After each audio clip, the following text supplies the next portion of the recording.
Handang magtrabaho sa susunod na linggo ang legal defense team ng dating Pangulong Rodrigo Roa Duterte. Kinumpirma ito ni Atty. Nicholas Kaufman, ang lead counsel ng dating Pangulo, na na-finalize na ang kanyang team. Ayon kay Kaufman, na isa sa mga miyembro ng kanyang legal counsel ay isang Pilipinong abogado. Binigyang diin naman ni Vice President Sara Duterte ang kalagahan ng pagkakaroon ng isang Pilipinong lawyers sa defense team. Tinatayang binubuo ng 4 hanggang 5 abogado ang legal team ni Duterte.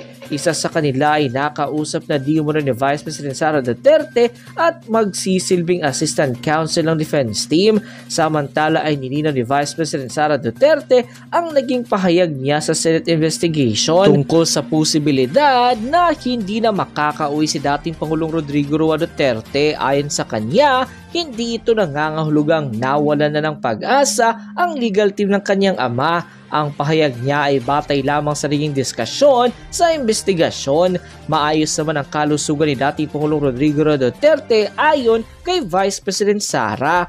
Gayunman ay pinayuhan ito ni Dr. na simulan na ang regular ehersisyo para mapanatili ang kanyang kalusugan. Sa mga susunod na araw, inaasahan na ang bibisita sa The Hague, Netherlands ang ilang miyembro ng pamilyang Duterte. Ayon kay Vice President Sara ay dadalaw daw sa ICC ang kanyang ina na walang iba kundi si Elizabeth Zimmerman, pati na rin sila Hanilet Avancenia at Kitty Duterte. Samantala ay pwede namang bumisita si Davao City Mayor Baste Duterte matapos ang halalan sa 2025. Sa darating na March 28, 2025 ay pagdidiriwang ni dating Pangulong Rodrigo Roa Duterte ang kanyang ika-8 kaarawan at ang birthday wish ng kanyang anak na si Vice President Sara Duterte para sa kanya ay love, comfort, and good health. Matapos nga lumabas na balitang ito, ay umani agad na samot-sari komento at reaksyon mula sa marami sa ating mga kababayan at marami nga sa kanila ngayon ang hindi napigilan ng kanilang sarili na maglabas ng kanikad ng hineng at komento sa mundo ng social media. I'm sure mga Lods, mabubuhayan kayo ng loob dito. Panoorin natin. So, maybe are we waiting until September or there's a remedy that we're going to do? We're currently working on things for him. That's fine. Hay, no? Nung narinig ko po yan, sobrang masaya lang na hindi na aabutin. Sana totoo, no? At lahat ng mga remedy, no, para makalabas na si Tatay Digong ay maisagawa na nila. So, sabi ni VP Inday, hindi na natin kailangang maghintay ng September. So, let's hope for the best and continue praying na makakalabas si Tatay Digong as soon as possible. Wow, this is amazing mga Lods. Look, around 2,000 Filipinos from across Europe gather at Het Malieveld Park in The Hague, Netherlands on Sunday, March 23 to express their support for former President Rodrigo Duterte. The Filipinos community is also set to meet Vice President Sara Duterte, who's still at The Hague assisting the legal team for his father. Dami! 2,000 Filipinos pumunta sa The Hague. Uy, it's something big. 'Di ba? Talagang pinapakita talaga yung solid suporta no kay Tatay Digong. And ipag-pray natin mga Lods, na ipagdasal natin mga Lods na magtatagumpay ang legal team no ni former President Rodrigo Duterte. And ipag-pray din natin ang kaligtasan and health ng ating Vice President kasi siya po yung nag-aasikaso, 'di ba? Doon sa ICC.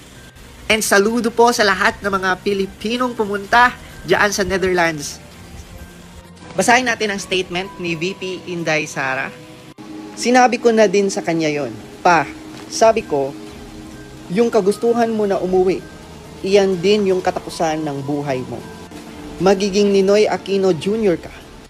At sinabi niya sa akin, sabi daw ni Tatay Digong, kung ganyan ang kapalaran ko, then so be it. Basta lang mauwi ako sa Pilipinas. Sa statement pa lang mga Lods, no, mararamdaman mo yung bigat at labag sa loob, no, talaga ni Tatay Digong na bakit hinayaang ang ibang lahi ang liliti sa kanya, ang ibang lahi ang dadakip sa kanya. Kasi we all know Tatay Digong. Sabi pa nga niya, di ba? Kung may kasalanan siya, dito dapat sa bansa natin siya litisin. That's why let's hope and pray mga Lods na hindi violence, no, ang mangingibabaw. Lalo na sa mga nangyayari ngayon. Sus, Diyos ko, kung ano-ano na lang pinagsasabi nitong si Claire Castro.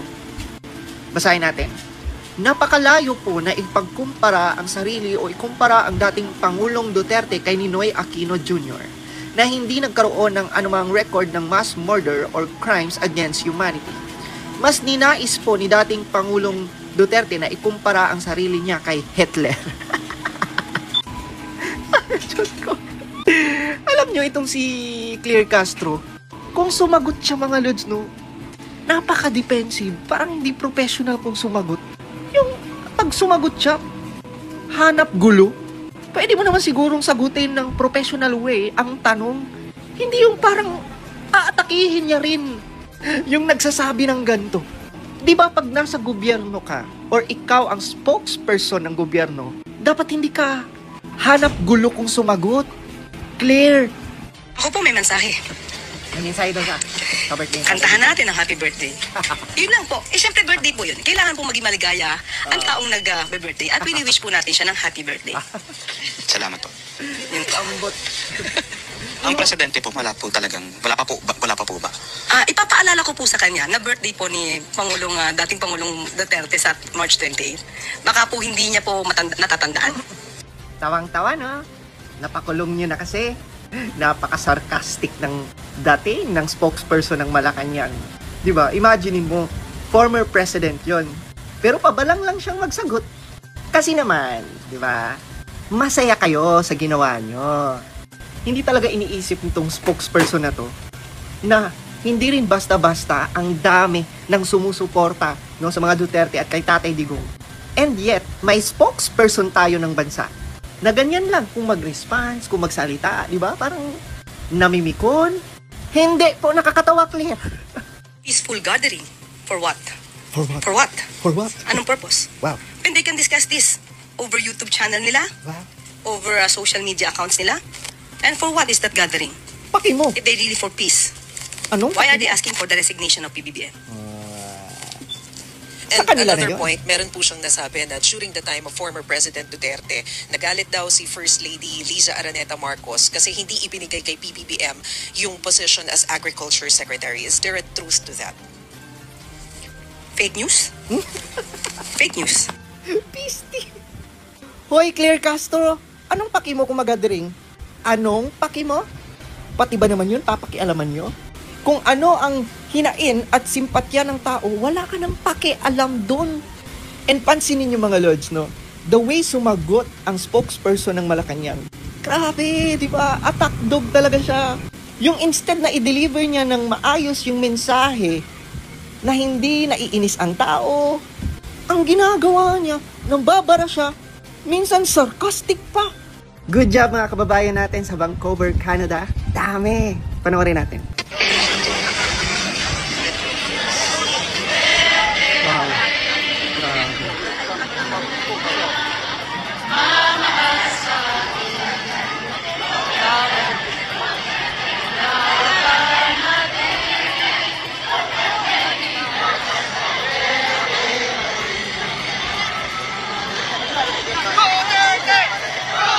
Grabe.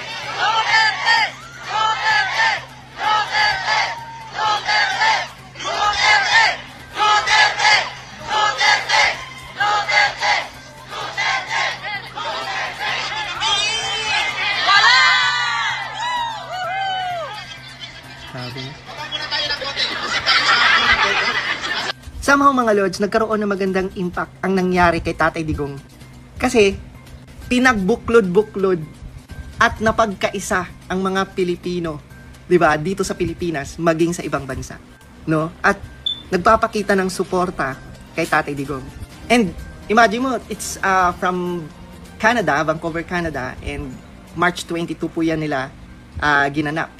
And alam nyo mga lords, I'm afraid, 'di ba? Kasi may naririnig tayo na sa mga ibang bansa or sa OFW, gagawing online ang voting. I'm really afraid ano yung sistema, paano yon.